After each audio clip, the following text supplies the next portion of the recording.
souhaite le bonjour de la Pnyx, colline qui se trouve en face de la colline de l'Acropole, avec le Parthénon que vous voyez derrière moi.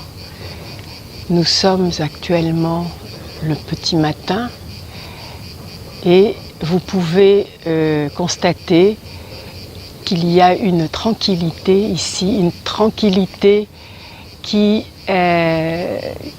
était exactement la même que celle que vivaient tous ceux qui ont fait le siècle d'or, comme on l'appelle ici, le siècle de Périclès peut-être en français. C'est la ville qui a vu naître Périclès, Socrate ou encore Platon, et qui a donné les lumières. Alors la lumière ici, c'est évidemment la lumière du soleil, incarnée par, dans la mythologie grecque, incarnée par Apollon, Apollon le dieu du soleil, de la lumière et de la vie. Et ensuite, nous pouvons dire que, si vous voulez, c'est aussi la lumière de l'esprit. La lumière de l'esprit qui se dit phos. Phos, c'est la lumière au sens propre et figuré. Cette lumière qui inonde ce pays ici, ce pays de Grèce. Et de là viennent les mots en français de photosynthèse ou photographie, par exemple. Et donc, la lumière est quelque chose qui, si vous voulez, avec le soleil, évidemment, qui a permis aux hommes ici de développer leur esprit qui aura donné plus tard la langue grecque et également de la philosophie, si on veut, oui, parce que la philosophie, c'est quelque chose que tout le monde connaît, c'est un peu quelque chose de cliché, de bateau, si vous voulez, mais pourtant, c'est la langue grecque qui a permis la philosophie et cette lumière qui provoquait, si vous voulez, des conditions absolument idéales pour pouvoir penser, réfléchir et donner tout ce que les Grecs ont donné au monde. Alors, c'est à partir de ce symbole de la civilisation qu'est le Parthénon que je vais vous présenter le livre que j'ai écrit et qui s'appelle « La Grèce, berceau de l'humanité ». Alors j'ai choisi de vous lire certains extraits de mon livre, des morceaux choisis comme on disait quand nous allions au lycée. Et voici le premier, je prends tout chronologiquement bien entendu. Au printemps de 1959, Philippe Hatzaridis, un berger réfugié d'Asie mineure en 1923, cherchait de l'eau sur la montagne, surplombant Petralona où il gardait ses chèvres quand il aperçut une fente. En y collant son oreille, il lui sembla entendre un clapotis. Il prévint tout le monde au village, mais c'est l'année suivante qu'un villageois, Christos, découvrit l'entrée de la grotte après avoir creusé autour de la fente avec quelques voisins. Il trouva un crâne fossilisé, soudé à la paroi stalagmitique. Et c'est là que l'épopée scientifique de l'Archanthropos commence. Le docteur Aris Poulianos commence les fouilles. Aris Poulianos prend en main les fouilles de la grotte de Petralona en 1965. Il était déjà connu de la communauté scientifique internationale dès 1961 grâce à sa thèse de doctorat « L'origine des Hellènes » pour laquelle il avait pratiqué des centaines d'anthropométries sur des Hellènes contemporains de Crimée et d'Italie du Sud. 12 autres éditions complétées en seront publiées. À cette époque, il n'y avait en Grèce aucun paléoanthropologue, si bien que le Premier ministre Constantin Karamanlis fit venir Aris afin qu'il se chargeât officiellement des recherches. Le 4 janvier 1965, après 16 ans d'exil politique, Aris Poulianos rentra au pays. Le 7 janvier, il était sur le terrain pour entreprendre l'étude de celui qu'il baptisera Archanthropos, homme du début, son compagnon de toute une vie.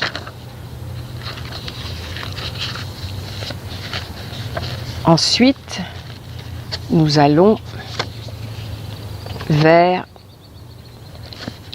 la découverte de l'Homo erectus trilliensis. En 1965, les fouilles furent entreprises à quelques kilomètres de Petralona, dans les ruisseaux de Trillia, petite ville comptant aujourd'hui à peu près 3000 habitants. En 1975, Aris Poulianos commença de ratisser la région de Chalcidique à la recherche des ancêtres des archanthropes. Il découvrit sur le site à ciel ouvert de Trillia un tibia humain fossilisé, des coprolithes fossiles, de nombreux outils paléolithiques ainsi que des débris internationaux et pan-européens. Ainsi que des débris de squelettes qu'il représentera lors de congrès internationaux et pan-européens. Le docteur Aris Poulianos publiera le résultat de ses études dans différentes revues scientifiques. Il estime l'âge de ces fossiles entre 10 et 13 millions d'années. Il lui donnera le nom d'Homo erectus trilliensis, le premier homme debout sur Terre, jusqu'à aujourd'hui. Un coprolithe comme celui-ci, alors je vous ai mis bien sûr de nombreuses illustrations, fut envoyé à la NASA aux États-Unis d'Amérique au docteur Toussims qui, après analyse, en conclut que les hommes de cette époque mangeaient beaucoup de viande, animale et d'oiseaux. En 1979, l'âge de 13 millions d'années fut confirmé par paléomagnétisme à l'Université de Caroline du Nord. La période de ces découvertes est le Miocène supérieur. Elle fut nommée anthropogenèse, car il s'agit jusqu'à aujourd'hui de la première trace de présence du genre humain sur la planète Terre. Et alors là, je vous donne un extrait de ce que dit un jour Aris Poulianos sur une chaîne de télévision grecque en 2012. Je me demande pourquoi de nombreux scientifiques et documentaires continuent d'affirmer que l'homme est apparu d'abord en Afrique. Il existe deux explications à cela. Soit ils sont totalement indifférents, car il n'est pas permis d'ignorer ces découvertes, qui ne datent pas d'aujourd'hui. À la limite, ils auraient pu les prendre en considération, avec un point d'interrogation. Soit c'est voulu, car ils ne veulent reconnaître pour rien au monde que le berceau de l'humanité, de l'homme et la Grèce. Alors nous continuons ici vers une découverte, donc à la même époque, du docteur Aris Poulianos. C'est celle du Paléoloxodon, qui est un éléphant, de Perdica, un proto-éléphant. En octobre 1977, Aris Poulianos découvrit le squelette d'un éléphant qui avait été démembré par des chasseurs primitifs dans le bassin de Ptolémaïda en Macédoine occidentale. Il fut excavé et transporté à la Société anthropologique de Grèce, donc celle qu'a créée le docteur Aris Poulianos, elle est à lui, où il fit l'objet d'une étude régulière entre 1977 et 1999. En 2004, dans la 12e édition de son livre « L'origine des Hellènes », Poulianos écrit ceci: « Nous pensons que ce proto-éléphant fut démembré par une espèce d'homme debout, Homo erectus, car j'ai trouvé plus d'une trentaine d'outils enchevêtrés avec ses ossements. Ils étaient plutôt concentrés sur des parties charnues du corps de l'individu. La plupart des outils sont en quartz et, parmi eux, 2 pilons. La strate de la découverte ne comporte pas de quartz. Il faut se rendre à une dizaine de kilomètres de là pour en trouver, ce qui signifie que des mains humaines les ont transportés jusque-là. De l'expertise qui eut lieu à l'université de Caroline du Nord par paléomagnétisme, il résulte que l'éléphant de Perdica est âgé de 2,5 jusqu'à 3 millions d'années, c'est-à-dire du Pliocène supérieur. Cela signifie que cette découverte est la plus ancienne du genre en Europe et que les outils qui furent trouvés sur le site ont la datation la plus exacte qui soit. Alors, nous continuons. Vous aurez ici un tableau qui a été fait en grec par le professeur Poulianos et que j'ai, si vous voulez, reproduit et traduit en français. Ce tableau a pour titre « La préhistoire de la Grèce et la préhistoire de toute l'humanité ».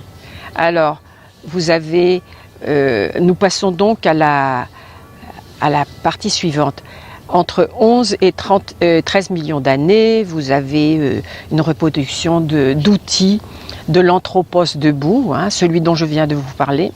5 millions d'années, Humérus d'Icaria, hein, qui a été découvert à Icaria. 3 millions d'années environ, vue générale sur le site de fouilles de l'éléphant de Perdica. Et jusqu'à 880 000 ans, l'Archanthropos de Petralona. Alors maintenant, nous allons passer à un prochain chapitre qui est le passage des archanthropes au premier peuple d'Europe. Les groupes ethniques se formèrent au fil du temps. Nous allons ainsi nous promener, remonter à l'origine des archanthropes de Petralona pour comprendre le déroulement. Lorsqu'un anthropologue donne une datation, il indique toujours une fourchette. Nikos Poulianos donne une fourchette entre 700 000 et 880 000 ans pour l'archanthrope de Petralona. En tout, non successivement, les Européens auront vécu 1 million d'années dans les grottes pour se protéger du froid glaciaire. En effet, après la période d'éruption volcanique ayant favorisé l'hominisation probable de l'Heladopithecus et conduit au développement de l'homme debout avec aplomb Homo erectus triliensis entre 11 et 13 millions d'années, regardez avec moi, admirez avec moi le soleil, c'est-à-dire Apollon, qui est en train de se réveiller et de se lever dans le ciel de l'Attique, parce qu'ici, évidemment, les Grecs anciens considéraient les Apollon comme leur dieu, même si c'est le soleil, c'est le dieu s'étend sur l'univers, si vous voulez, même si le soleil éclaire l'univers entier, pour eux c'était un dieu grec, Apollon. Et donc regardez, admirez avec moi ces ombres, les cyprès au pied de ce Parthénon qui tient debout depuis 2500 ans. Et je faisais remarquer l'autre jour, quand nous avons eu un séisme, il y a quelques jours, un assez fort séisme ici à Athènes, que le Parthénon n'a pas de fondation, mais il tient debout 2500 ans grâce à un triple blindage antisismique. À cette époque-là, ils avaient déjà découvert toutes les sciences qu'aujourd'hui nous connaissons et qui portent évidemment des noms grecs, parce que sismique, ça vient du grec seismos. Et donc, vous pouvez admirer, moi je le vois entre les feuilles d'olivier ici. Alors, l'olivier était vraiment l'arbre d'Athéna, de Pallas Athéna, la fondatrice de la ville d'Athènes, là où je me trouve en ce moment. C'est quand même quelque chose de très très émouvant parce que j'ai l'impression que c'est la même nature qu'à l'époque. Qu'est-ce qui a changé? Ici, nous sommes coupés de tout le chahut, de tout le tumulte qui peut exister en temps habituel à notre époque au XXIe siècle. On se demande d'ailleurs pourquoi. Pourquoi est-ce que tout le monde s'est embarqué dans cette histoire qui n'a pas de fin et ou plutôt qui a une fin qui est proche, hein, parce que regardez, est-ce que ce n'est pas plus agréable de vivre comme ça dans la paix, la solitude, la sérénité, 2-3 personnes en train d'apprécier la nature. Je me souviens que je crois que c'était Chateaubriand, mon compatriote breton, qui avait dit un jour d'autres personnes viendront faire les mêmes réflexions que je fais moi actuellement sur ces rochers. Peut-être était-il ici, peut-être se trouvait-il au même endroit où je me trouve aujourd'hui, je ne sais pas. Parce que Chateaubriand, par rapport à l'Antiquité, ce n'est pas très loin. Alors voilà, nous commençons à être éclairés à la fois par la lumière de l'esprit et la lumière de la vie. Puisque sans le soleil, il n'y a pas de vie. Regardez comme c'est beau, avec moi. Un moment de paix. Où règnent les oiseaux, les cigales, un chien qui aboie dans le lointain, la nature qui s'exprime, la nature qui vit et qui vit depuis longtemps ici. C'est tout cela qui a fait que cet endroit unique a donné naissance à notre civilisation. Moi, je vois d'ici les autres collines qui entourent Athènes, ces collines millénaires, et je me demande combien de temps tout cela va encore durer. Allons-nous tenir si longtemps que ça, avec tout ce que nous impose la vie moderne, qui ne nous laisse pas le temps d'admirer quoi que ce soit, d'admirer la nature, d'admirer. Regardez, ici nous avons des arbres dont je ne connais pas le nom, mais nous avons des cyprès. Cyprès, il y a un Y, c'est un mot grec qui part ici, très ancien. Nous avons les oliviers. Un olivier se dit Elia en grec. Là, on entend, qu'est-ce que c'est? Qu'est-ce qu'on entend? Un goéland? Oui, probablement un goéland. Le goéland se dit glaros. C'est un oiseau aimé des Grecs depuis toujours. Et les réflexions que je fais ici, comme faisait Chateaubriand, sont des réflexions de paix et d'harmonie. L'harmonie, en Grèce ancienne, était la musique. Comme la muse. Et harmonie vient du mot harmos qui veut dire joint, la jointure. c'est-à-dire que tout est bien soudé, relié, joint. C'est ça l'harmonie, c'est ça la musique. Et donc ici règne l'harmonie, la paix. Écoutez ces oiseaux, écoutez. Nous sommes en communion avec la nature. Jusqu'à ce que le soleil se lève dans le ciel. Combien de fois l'a-t-il fait depuis le début? Je me demande. Alors maintenant, nous abordons l'origine glossologique des peuples européens. Les peuples européens, si vous voulez, je ne vais pas vous lire tout le livre, bien évidemment. Ici, j'ai commencé par les archanthropes qui se sont ensuite étendus sur tout le continent européen. Et je vais vous parler de la langue qui a été inventée par les Hellènes, qui à la longue ont fini par former un groupe ethnique, plusieurs groupes ethniques, mais ayant tous en commun la langue qu'ils ont eux-mêmes inventée. Et cette langue est adaptée à la nature environnante, la nature que l'on trouve sur tout le territoire. L'espace helladique, on ne parle pas de Grèce, bien évidemment, le mot n'existe pas à l'époque.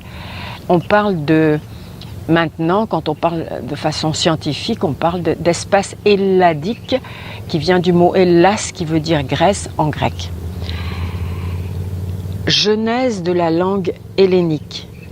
Ilias Tsatsamiros, auteur grec contemporain, nous raconte la genèse de la langue hellénique dans un livre exceptionnel intitulé tout simplement La genèse de la langue hellénique. Ce livre est la première étude glossologique approfondie, sérieuse, hors de la pensée unique et des conventions erronées de l'establishment. Grâce à une méthode imparable, l'auteur démontre que l'élément générateur de la langue hellénique est la nature helladique elle-même, que la langue imite de façon mathématique. C'est exactement ce que je venais de vous dire en faisant mes réflexions devant le Parthénon, ou plutôt l'acropole, la colline. Chaque lettre de l'alphabet hellénique contient un code signifiant standard. C'est une langue construite sur les mathématiques. La langue hellénique n'est pas due au hasard. Chacun de ces mots repose sur un socle mathématique et les lettres ne sont pas des symboles stériles. Droites ou à l'envers, avec des symboles particuliers, elles représentaient les 1620 symboles utilisés en harmonie, donc en musique, dans l'Antiquité. Chaque lettre a une valeur arithmétique. Chaque lettre est un nombre et par extension, chaque mot est un nombre. La langue hellénique constitue une connaissance monumentale, verrouillée et codifiée. L'un des précurseurs de cette connaissance fut l'éminent Pythagore. Pour lui, les nombres, les formes, l'harmonie et les astres correspondent respectivement aux sciences mathématiques sœurs. Arithmétique, géométrie, harmonie et astronomie composent dans cet ordre précis l'échelle de l'évolution. Entre parenthèses, qui se dit exélixie. Exélixie vient de ex, qui signifie deux, et élixie, hélice, c'est-à-dire l'ADN de forme hélicoïdale. Du nous, c'est-à-dire de l'esprit. C'est aussi également développé ici. Le nous est un mot qui ne se traduit pas, qui n'existe qu'en grec et qui représente l'esprit, celui que donne, si vous voulez, la lumière, au cerveau des Grecs, des habitants de ce territoire, sur ce territoire ici, qui ont évolué depuis des milliers d'années et qui ont conçu cette langue. Alors le nous, tout un chapitre est expliqué. Vous comprendrez ce que c'est, ça vous paraît peut-être un peu abscon, mais c'est le plus important. Nous et anthropos, ce sont deux mots qui ne se traduisent pas, et ce sont les deux mots de base, les deux notions de base, à la base de l'hellénisme, si vous voulez. Donc, maintenant, nous allons passer à la deuxième partie. Il y a 4 parties en tout. Nous allons à la deuxième. L'anthropos est issu de la société humaine. Alors, l'anthropos, qui est la notion de fondatrice de l'hellénisme et de mon livre, bien entendu, est le mot qui se dit en grec anthropos, qui existe depuis le début de la langue hellénique et qui n'a pas d'équivalent dans d'autres langues. Pourquoi ? Parce que il regroupe à la fois le masculin et le féminin. C'est-à-dire que l'anthropos, ce n'est pas soit l'homme, soit la femme, c'est les deux. Et il y a 2 mots qui existent en grec. Alors en grec, je vais vous dire en grec d'aujourd'hui, parce qu'ils ont un peu changé depuis l'Antiquité. Il y a anthras qui veut dire l'homme et gyneka qui veut dire la femme. Gyneka, vous avez gynécologie. Anthras, vous avez le mot misandre, ne pas aimer les hommes par exemple. Puis il y en a d'autres. Alors l'anthropos, il regroupe le féminin et le masculin. Il n'y a pas, si vous voulez, de séparation. On ne peut pas séparer le masculin du féminin. C'est impossible. Ils se complètent, ils sont à l'intérieur du mot et de la notion d'anthropos. Et c'est pour cette raison que tout ce qui s'est passé ici depuis le début des temps se faisait toujours en fonction de l'anthropos et de la façon dont il se comporte, dont il fonctionne, c'est-à-dire en petites cellules familiales, en petits groupes ethniques, etc. Donc c'est largement développé dans toute cette seconde partie avec également des schémas. Nous allons donc maintenant passer à la troisième partie. La troisième partie qui décrit la déshumanisation, c'est-à-dire que pendant des milliers d'années, l'anthropos, aussi bien en Grèce qu'ailleurs, sans que les autres groupes ethniques aient conservé, si vous voulez, cette notion, parce qu'à l'origine elle existait en grec, il y a eu des dialectes dans toute l'Europe, et puis ensuite chacun a pris sa voie et, en fonction de la nature, du climat, etc., et a fait sa propre langue. Et malgré tout, il savait instinctivement que le rôle de l'anthropos était, pour l'homme, de se conduire en homme, pour la femme, de se conduire en femme. Rien n'était remis en question jusqu'aux années 1950, où je suis née, en Europe. Rien n'était remis en question. Chacun savait ce qu'il devait faire. Chacun devait remplir son rôle. La mère devait évidemment allaiter, puisque les biberons ne sont pas dans la nature. On allaite, nous sommes des mammifères. Allaiter, s'occuper de ses enfants, de sa maison.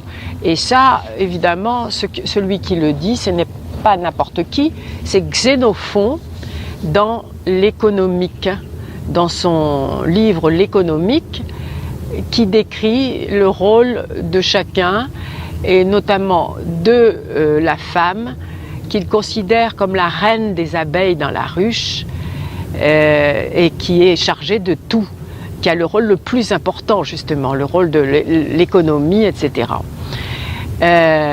Donc nous sommes passés tout à coup, très rapidement, de la notion d'anthropos à plus rien. La déshumanisation.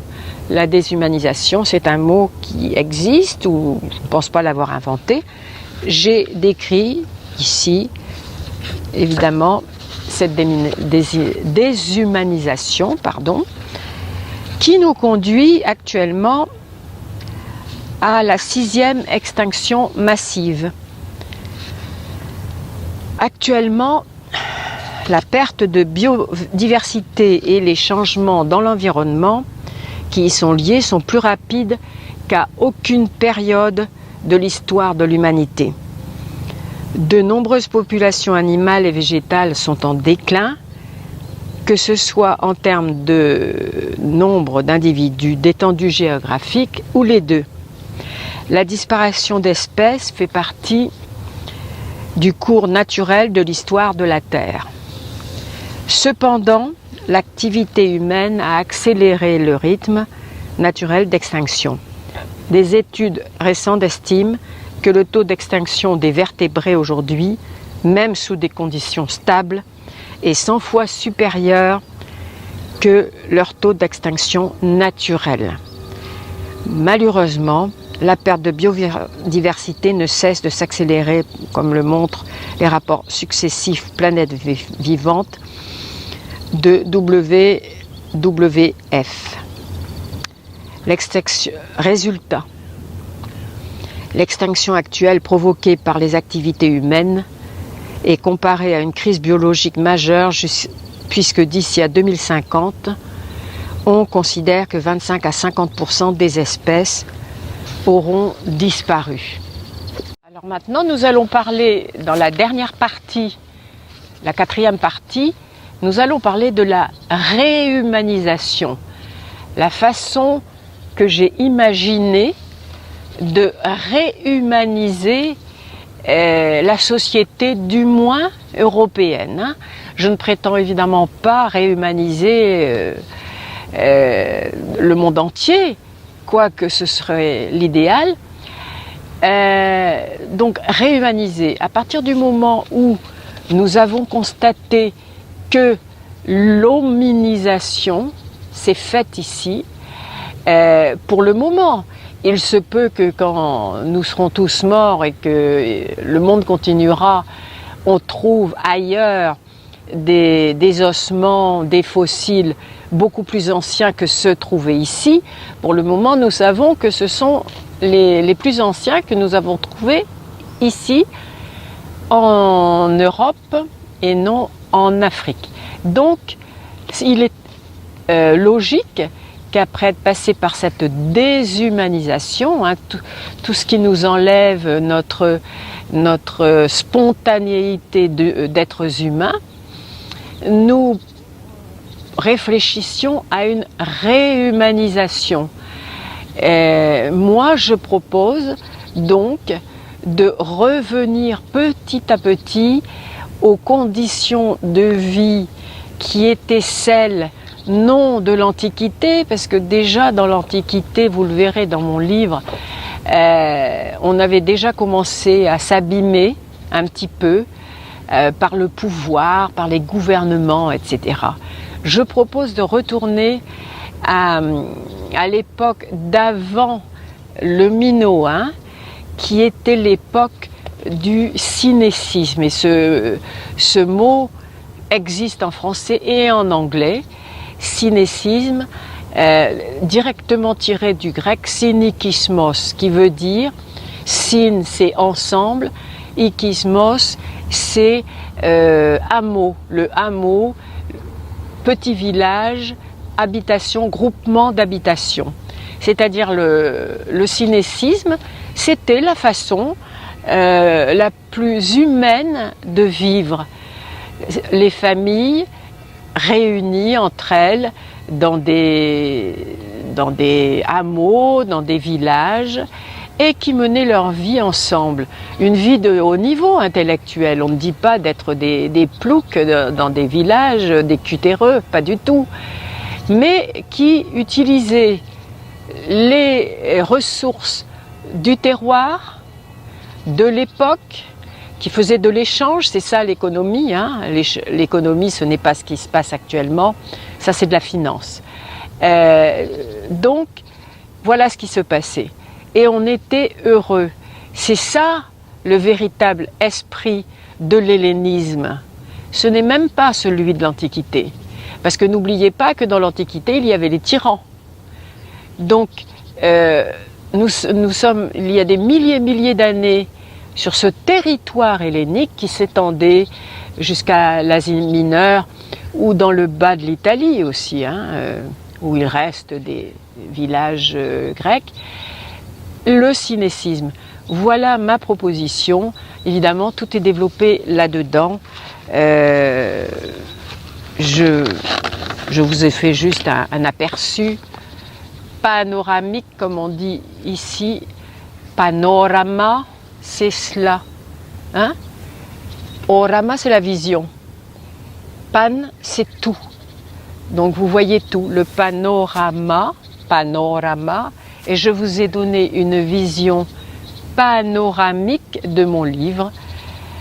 Et je vais donc vous laisser maintenant, vous saluer avec toutes mes amitiés. En grec, on dit avec agapi, qui veut dire amour. Mais en français, on ne le dit pas.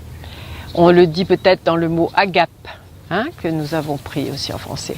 Alors je vous envoie toutes mes amitiés de cette terre bénie des dieux, de cet endroit si beau, si simple aussi, qui a fait couler tant d'encre dans des milliers de langues et des milliers de livres à travers toute la planète. Je vous remercie.